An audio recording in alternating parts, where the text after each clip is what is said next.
So basically in zoology it was discovered that the female spider reproduces from the male spider, and then she kills him and throws him outside the home.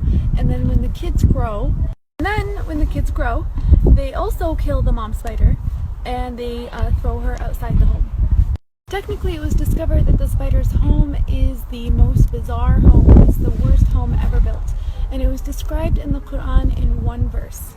In Surah Al-Ankabut verse 41 it says, "And those who take allies other than Allah is like that of a spider who takes a home.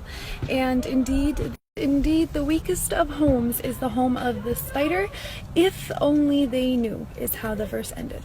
SubhanAllah, people always knew the physical weakness and the flimsiness of the spider's home, but only in this era were they able to make the connection and comprehend the moral and the spiritual weakness of the spider's home.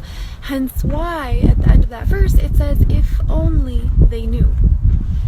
Still, Allah subhanahu wa ta'ala had named an entire chapter, an entire surah after this creature.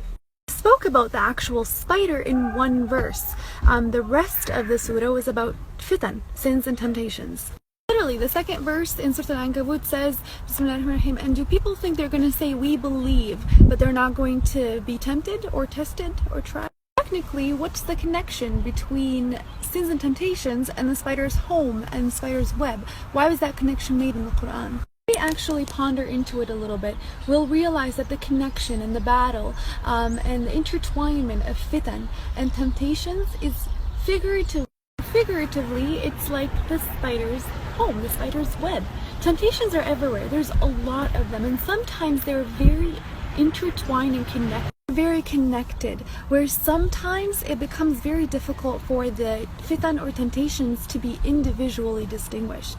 And that's why the comparison was there. A human who falls into the trap of temptation and sins is like a human who figuratively falls into a spider's web, technically. Here's the thing. If we decide to leave that trap through seeking our Lord with His power and our will, that trap becomes very weak.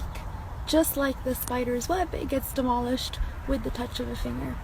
SubhanAllah, I just thought that connection in the Quran was very fascinating, very interesting. May Allah protect us from any fitan and temptations.